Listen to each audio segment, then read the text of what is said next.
Unpopular opinion, but I think Trump was right about the tariffs. I just think he put them on the wrong industries. We need to put a 3,000% tariff minimum on all podcasting equipment, effective immediately, as a public health measure. Podcasting equipment needs to be more expensive. Humans used to live to 900 plus years old. That's a hot take.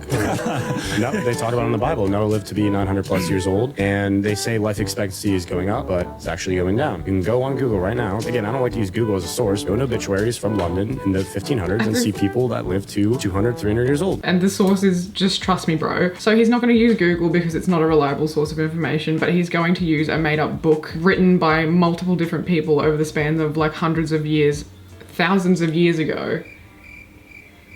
Right. And this is why podcasting equipment needs to be so much more expensive. I also believe water is a scam. Water's a solvent, so it's dissolving your body. The Same fact guy. that people say it's hydrating your cells is crap. It's not a carbohydrate, it's not a fat, it's not a protein. Literally a solvent. You put any type of material in water, it dissolves it. That's what it's doing to your body. And same thing with water weight. You're drinking all this water and bloating.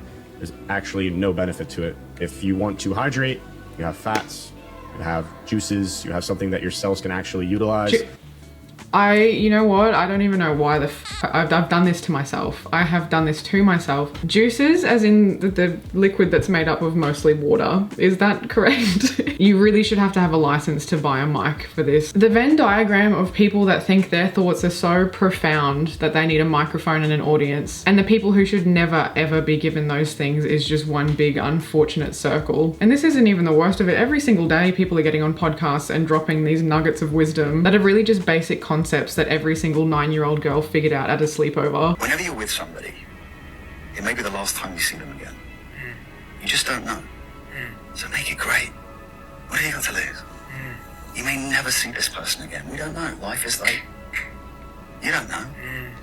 Most of us learnt this still attached to the umbilical cord, and this is not like a unique, this is not like a one-off. I've seen podcasts with grown men sitting there being like, yeah, I just figured out like other people have feelings. You know, it just occurred to me that like I'm living my life and everyone else is living their lives and everyone else is living their own separate life, separate to mine. You don't say, Dulls. What do you mean? What are you talking about? Like everyone else is their own person and they're like living their own lives.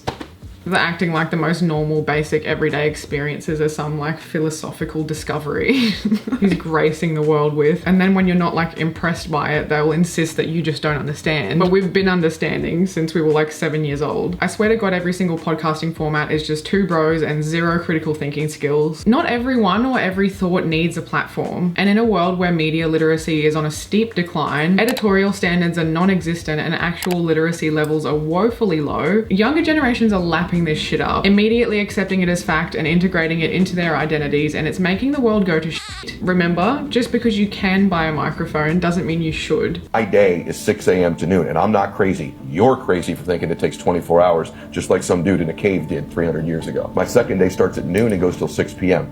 That's day 2. And then the next day is 6 p.m. to midnight. What I've done now is I have changed and manipulated time. I now get 21 days a week.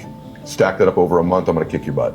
Stack it up over a year, you're toast. Stack it up over 5 years, my entire life is different than it would have been otherwise. So this is not, that's not, so girly pop, that's not actually how that works. You're not getting extra days by splitting up your days into sections. You're still just getting the one day.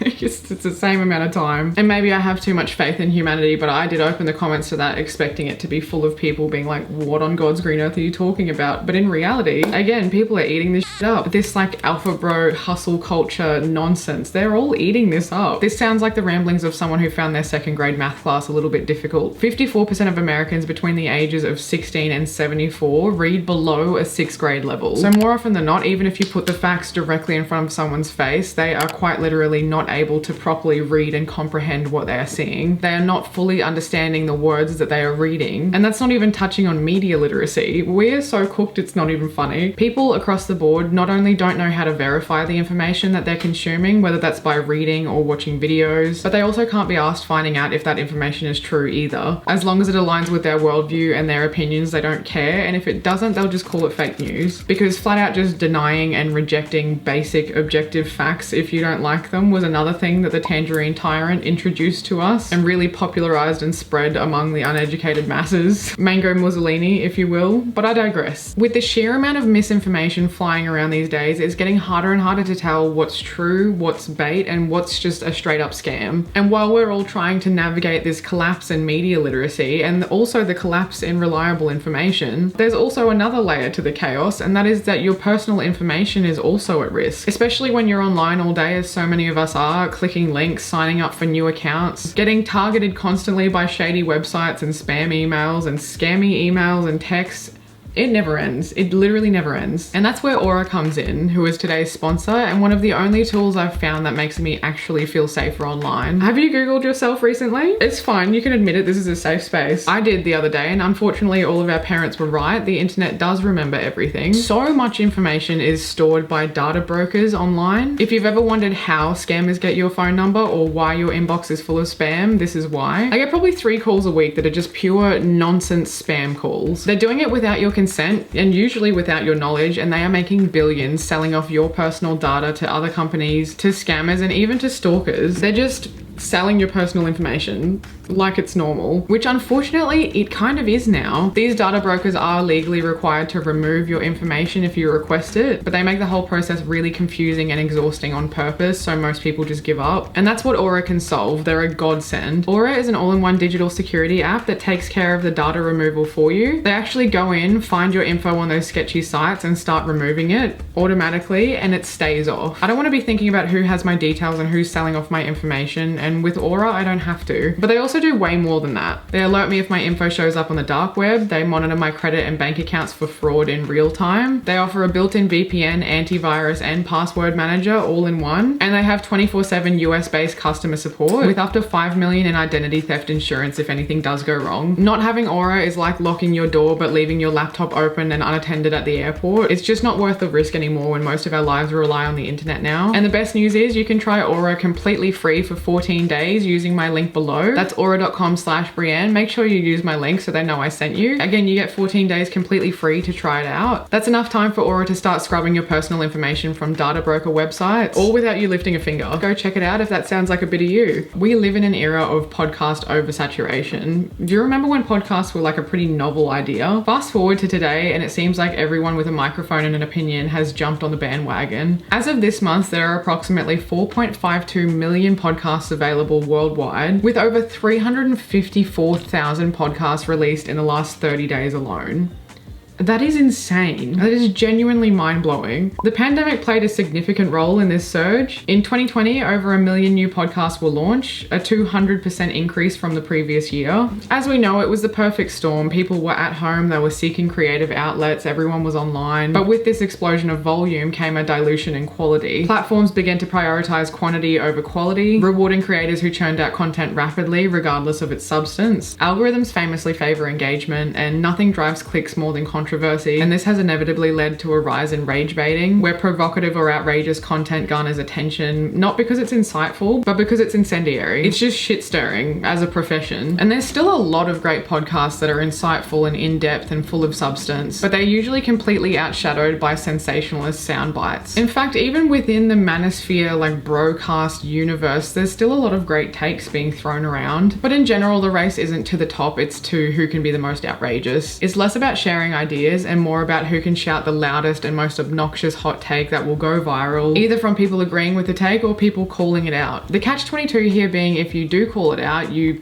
put fuel on the fire and you spread their message, but if no one calls it out, it just sits in an echo chamber growing unchecked. Also, if you're enjoying this video, the only reason I'm able to make these is because of my patrons. Patreon.com/BrienneWorth. If you head over there, you can get bonus content. You can get 20% off my clothing brand, Riff Supply Co., which also has a bunch of cool stuff. There's tiers for as little as $3 a month, and once again, that's the only reason I'm able to make these videos. Patreon and my clothing brand, that's pretty much how we keep this going.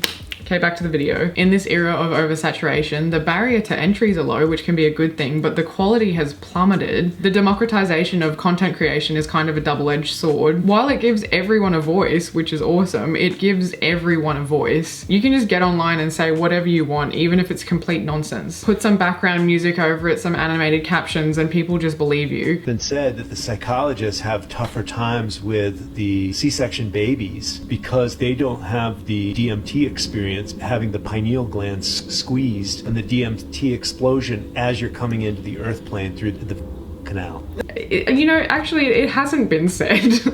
Psychologists haven't said that. Actually, no psychologist has sat there being like, oh man, this patient's really a pain in my ass, and it's because their pineal gland wasn't squeezed by their mum's vagina when they were birthed. But what are you talking about?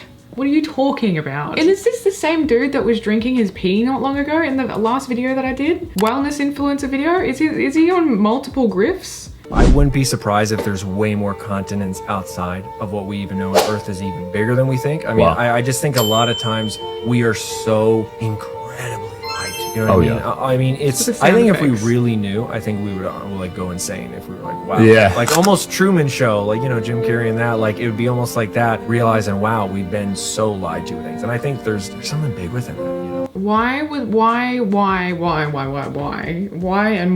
also why? Why would they lie about the amount of continents? That's such a weird thing to lie about. And why would we lose our minds and go crazy if we found out they were like, okay, 8 continents, 12 continents? Why would that?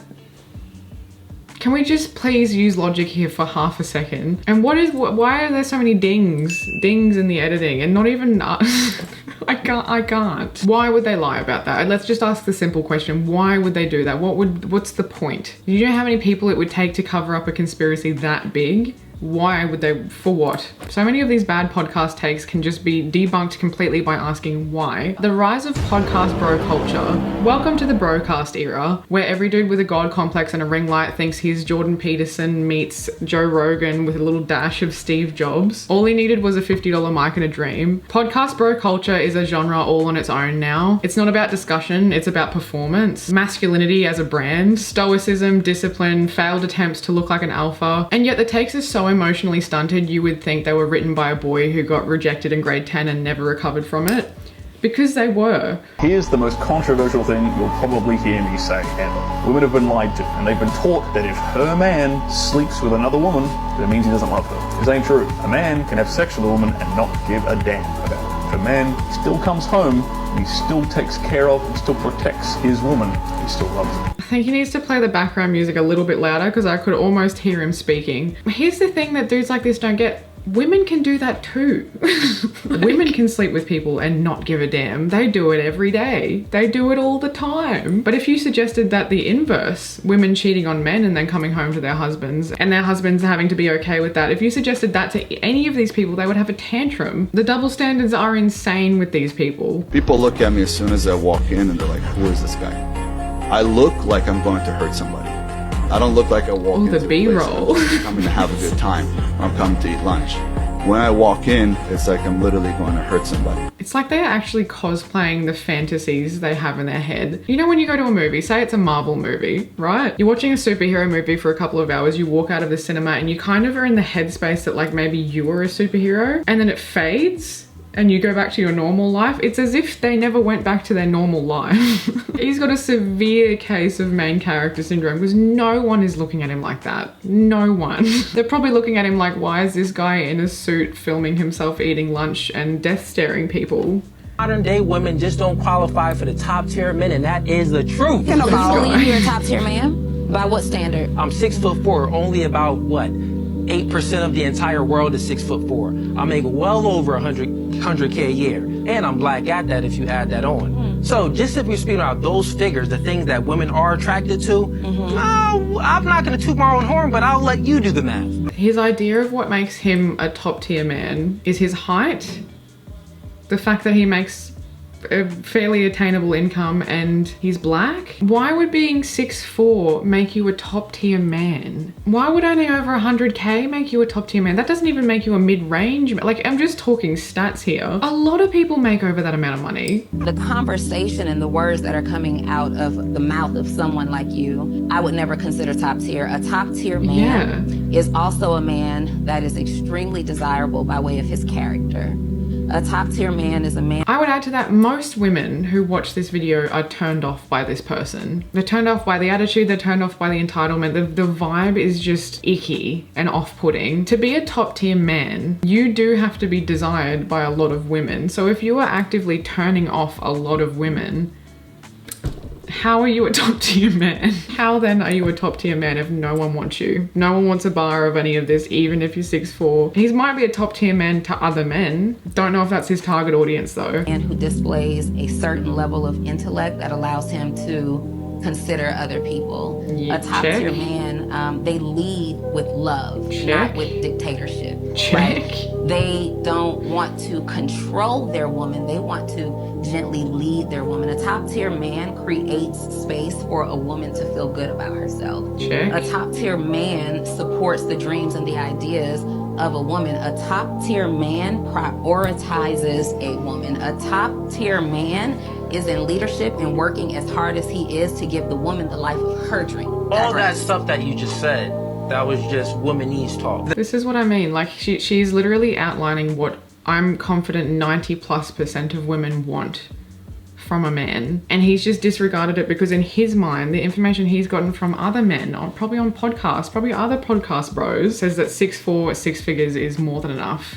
It's just not. It's just, that's not what women want. Point blank period, queen. Sorry, I had to find out this way. So these podcasts aren't helping anyone evolve. They're just selling identity cosplay to men who feel lost. It's like adult dress up, wear a suit, lower your voice, use the word alpha unironically, and just like that you can pretend to be a high value man. You can be just like this guy, who, by the way, oozes insecurity in everything that he's saying. And I take no joy in saying that. It is sad to watch. The thing that's wild is clips like these, the clips that go viral, they're never the most insightful. They're not helpful to women or men. They're just so aggressively tone deaf that they generate rage clicks. And the formula works. One guy says something outrageous, the other guy nods solemnly like he's just heard the last passage of the Bible. It gets clipped, it gets captioned with big bold text, and it's fired into TikTok to farm engagement from hate watchers and diehard fans alike. It's designed to make people argue, and it's working because it's pushing people away from nuance and into binary thinking. It creates and feeds all of these culture wars. And you know what? A good litmus test that you can use if you're dating someone is to ask, if this person had a podcast, would that be a good thing or a bad thing? Take that one with you. Go forth and prosper. Red pill podcasting is just the new MLM. It's the new pyramid scheme format. You know how in 2018, every second person on Instagram was trying to sell you leggings or essential oils or whatever other MLM scheme was going around? Podcasting is kind of like that now. Somewhere along the line, start a podcast became the new like hustle bro grind set advice. It's the latest step on the blueprint to building your empire. Wake up at 5 a.m, drink raw eggs, start a podcast, grind, and then sell an ebook about how you started a podcast, obviously. They're about manufacturing clout, ultimately. It is a personal branding machine. These Manosphere-esque podcast personalities run almost identical to any other MLM or cult. Step 1, sell a dream. Wealth, women, influence, it's always the same 3 carrots. And you can have it too if you follow their exact formula, which is always conveniently behind a paywall. Step 2, curate a lifestyle. Almost all of these men are flexing their wealth, and almost none of these men actually have that kind of wealth. Their expensive cars are often rented, the women they have in their videos are often hired. It's all a very carefully curated smokescreen designed to make lost men feel insecure by comparison and then milk money from them. Step 3 is isolate your targets. Convince your audience of impressionable men and boys that the world is against them, that the Matrix is conspiring to keep them down, that the world hates them and that everything is rigged against them, and that amassing all of this money and control and dominance will fix all of their problems. You convince them that you're the only one on their side, that you and them are really special because they can see through it all, and then you sell them a product to fix all of that. Step 4, create a product. Usually it's a course or an ebook or an online university of sorts, some kind of alpha male mentorship. Step 5, use the podcast to promote the product. The podcast exists this as a glorified sales funnel. They'll say, we're just trying to help men, or they'll convince their audience that they're special and they're seeing through everything. They're on the other side of the matrix and no one else can see it and they're just above everyone. But there is always a checkout button 3 clicks away. They are always targeting impressionable, insecure men, and they're always pushing at their insecurities to sell them something. And then step 5 is blame the audience. If you don't get rich, if you don't escape the matrix, if women still don't like you, then it's not their program's fault, it's your fault, or it's women's fault. You didn't grind hard enough, you didn't understand it enough, you need to buy the next course. That's the whole structure of a multi-level marketing scheme. It's the exact same thing as a downline in an MLM. In fact, it's the same structure as most cults. They all function pretty much the same way. It's a cult with better lighting. Isolate them from everybody, get them angry at everyone, and then put all the blame for that on another demographic, aka women. You have full control over them. They will eat out of the palm of your hand. They will hand over time, money, and attention willingly and happily. They will worship these men like a god, and we've seen this happening. These podcast hosts promise that if you follow their formula, you'll go from lonely and broke to having a 6-figure bank account, a Lamborghini, and a legion of submissive bikini models following them around. Spoiler alert, that will never happen, because none of them actually did it that way. They got rich by selling you the idea that you can get rich. It's just a loop. They're not students, they're customers, and they're repeat customers, but they don't feel like they are. These podcasts target isolated, angry men and sell them delusions of power. Delusions that are then validated, and this validation they can't get anywhere else. They thrive on this insecurity and turn it into revenue by giving advice that's emotionally stunted, anti-woman, and anti-connection. And their strategy is very simple. Keep their audience lonely, hostile, and engaged. The worse their advice gets and the worse the repercussions are for their viewers, the more their viewers need them. It's not self-help, it's self-harm dressed up as mentorship. I've never seen a demographic more obsessed with obtaining women, while simultaneously being furious that they need women so badly, and also doing everything in their power to ensure they will never be in a relationship with a woman.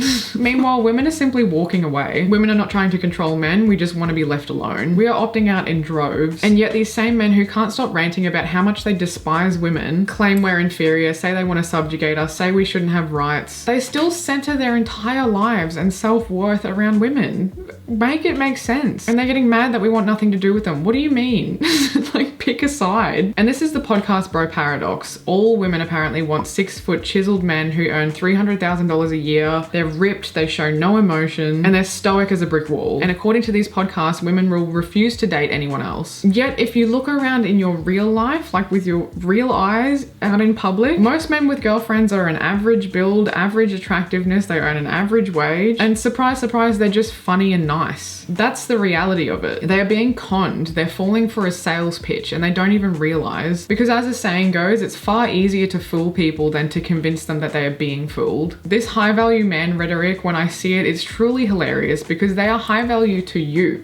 Not women, they are high value to men. These meathead, low emotional intelligence, gym bro, alpha red pill dudes are the type of men that men want. Because they watch too much Andrew Tate, they worship him like a god, when the vast majority of women hate Andrew Tate. They wouldn't touch him with a 10-foot pole despite having all of the markers of a high value man according to these dudes. It's not representative of what women want. And women will clearly and directly tell men what they want. But these men will ignore it and listen to another man who also has no idea what women want and is also trying to sell them something.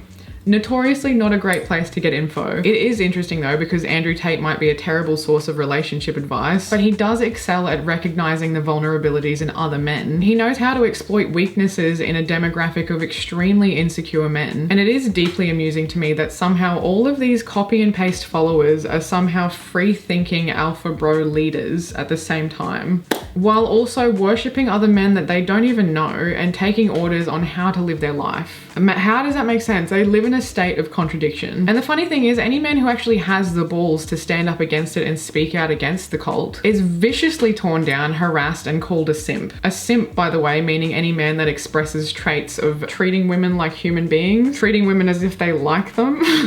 So the only ones that do have courage and do exhibit actual masculinity are called simps. Right, okay. All right. The reason why a girl can't respect a simp is because a simp pedestalizes her. And women know that they need a man who's superior to them. If you're simping on her and pedestalizing her, she automatically infers that she's better than you. And I tell guys, you know, all the feminists can get mad at me, whatever, you got to be better than your girl in every regard. And not only that, you need to have other women. It baffles me that people can watch this and not just be smacked in the face with the level of deep-seated insecurity. This man feels so inferior and it's coming out in his words. And it's like it's It's sad to watch. It doesn't bring me joy to see this, especially because they're making the lives of women worse. Women are not playing this game. Women are not part of this nonsense. These feelings of inferiority, these insecurities have nothing to do with us, and we end up copying it. Until they take a massive L and they get some serious heartbreak, that they come to this side of the internet and realize, wow, everything I've been told is a lie. Because we tell men all the time to prop women up, pedestalize them, that's how you get them, be a nice guy. And those days were done. They used to work maybe 50, 60 years ago, right? When being a gentleman. This is the exact thing that I'm talking about. Like, that's just it. They are targeting men when they are vulnerable, or boys when they are vulnerable after a heartbreak or whatever the case may be. They target them in a vulnerable state and then recruit them. This is what cults do, by the way. Get them after a heartbreak, get them when they're angry and they're insecure, and then tell them that everything they've been told is a lie and they need to learn better, and they go to this side of it. Like, it's all very calculated, you know? Give them someone to blame. Give them an explanation that puts the blame on everyone else but them. Isolate them from everyone. Isolate them from society. It's basic cult tactics. If you genuinely think being nice to women, treating women like equals, and being a gentleman is the problem and not the answer, and if you genuinely think fanboying over toxic men who hate women, and then you yourself hating and degrading women is going to get you women, you're an idiot. You are an idiot. You are a gullible and deeply unintelligent person. No one bats a eye when a bitch says, I want a guy that's 6 foot tall plus. No one says that's out of your control as a man. You can't be. Okay. And these same dudes called women emotional. He's getting upset because he's not 6 foot. Chill out, babes. It's all good. Have a tea. Just all of this, man. This whole video, I'm yet to meet any gay man who is as obsessed with other men as these dudes are. The guys making this content, the guys consuming this content, it doesn't even come close. The levels of worship and adoration and borderline sexual obsession with other men, and the disdain that they have for women, do I even need to say it? It's all looking very Pride Month of you girly pop, but that's a whole other video. And actually there was a really great example of this on Twitter recently where a guy polled women asking what version of this man they found more attractive, because he went from like a normal in shape looking dude to shredded. So men unanimously voted for the shredded version of the guy as the most attractive. Women unanimously voted for the before version of the guy being the most attractive. And the red pill men on Twitter had an absolute meltdown, lost their minds, full tantrum mode, and concluded that women were just lying. Tens of thousands of women were just lying. We all colluded together and we just lied for no reason. That's the conclusion they came to, despite all evidence to the contrary. And again, shredded muscular men, alpha looking men are who these men find attractive. It's not who most women find attractive. Obviously some women find that attractive. Muscles are never going out of style, don't worry. But by and large, that is not what most women want. How could you reconcile the fact that dad bods were trending, that women popularized dad bods as like pudgy, sort of overweight, somewhat in shape men, definitely not shredded? That was the pinnacle of the female gaze. How do you reconcile that if all women secretly want shredded guys? It is who men find attractive. It is a male fantasy and it's projected onto women. Case in point, later in this thread, I think this is the best imagery I've seen to explain the difference between what men think male objectification is versus what women actually want to see is the Hugh Jackman magazine covers. Hugh Jackman on a men's magazine. He's shirtless and buff and angry. He's imposing and aggressive. This is a male power fantasy. It's what men want to be and aspire to, intense masculinity. And this is Hugh Jackman on a women's magazine. Look at this man. This is a gentle, kind, he looks like a dad. He looks like he's going to bake me a quiche and sit and watch Game of Thrones with me. He looks like he gives really good hugs. That is what women want. More women would be happy to see him in a pink apron cutting vegetables and singing off key to 70s rock. And that's just what it is. That's just how it is. The fact that the steep rise in male loneliness and men not being able to get girlfriends and men being single and the self-inflicted male loneliness epidemic is happening directly after the rise in red pill content, incel ideology, Manosphere podcasts, that is not a coincidence. That is actions and consequences. If you think you can consume this kind of content on a regular basis and still have a functioning relationship with women as a whole or women individually, good luck. And because this is the internet and putting two and two together is an impossible ask. No, the topics discussed in this video do not apply to all masculinity. There are so many examples of positive masculinity everywhere, but those examples are not the ones that young boys are consuming. They're not the ones that are going viral. They're not the ones that are getting engagement. They're not the examples that are trending. Because to live up to examples of positive masculinity requires effort. It takes a good character. It takes emotional intelligence. It takes altruism and developing positive qualities. And it's way easier to just publicly hate women because you can't get laid. So what do you think people most mostly do. And the end result of hordes of men, especially young boys, consuming this level and this degree of misogynistic, vile shit is that women will be abused and killed because of it. It's already happened so many times. It takes about 3 seconds to find endless examples of women being killed or harassed or injured or even mass murders, and it being linked directly to red pill content. That's not even counting the examples that can't be directly linked. The ability to reach a global audience with your phone has effectively democratized having a voice. It gives everyone the opportunity to have a platform, which is amazing in theory, but in reality it's led to the problem that we're in now. With no real barrier to entry, there's also no quality filter. Everyone can voice their opinion now and be validated by thousands of strangers, which is great, except everyone can voice their opinion now and be validated by thousands of strangers, no matter what they're saying. Everyone now believes their opinions are as valuable as professional knowledge. I'm sorry, but your opinion in a certain field is just not worth the same as an expert in that field. The pandemic fueled this shift, and now we're living in an era where expertise is devalued and anti-intellectualism is on the rise. When anyone with a mic can speak to thousands of listeners, but there's no real vetting or accountability for what's being said, the line between expert knowledge and just the opinion of some random person on the internet becomes dangerously blurred. She cursed my family to die, and she cursed my fighting career, that I would be dead in the cage. I was really disgusted because at that point I knew that demons are real, and that I'd actually invited one into my house. You can't spell Pride Month without demon. Well, somebody did. Fuck, I want that on a t-shirt so bad. The Earth is stationary. It's covered by a dome. You gotta know that NASA is evil. Add a T, it can spell the word Satan. If you add the letter T to NASA, it can spell Satan. Okay, what does that prove? If I add a letter to heaps of words, it will be another word. What are you fucking talking about? This is lazy conspiracy theories. You know what? If you're gonna be a conspiracy theorist, go right ahead. Make it interesting, make it believable. Pretend you've researched it. Don't sit here and say if you add a T to NASA, it means it's the devil. I don't wanna hear it. Put some effort in. This is just poor craftsmanship. I can't even respect it. People no longer seek out experts or people that know what they're talking about to inform their opinion. Instead, they're turning to the loudest voice on podcasts. They consume information in sound bites instead of fact-checking anything. And more often than not, the information is being pulled directly out of the ass of someone who also doesn't know what they're talking about. The louder and more confident someone is, the more credibility they seem to gain online, even if they're spewing nonsense that isn't backed by any kind of science or facts whatsoever. And we're in an era where people don't even bother trying to argue with facts anymore. If they're presented with objective facts and research that proves them wrong, they just reject the information altogether. They call it fake news. They say all of the science is wrong, or just the science that they don't agree with. If you think doctors can't be trusted, scientists can't be trusted, experts can't be trusted, researchers can't be trusted,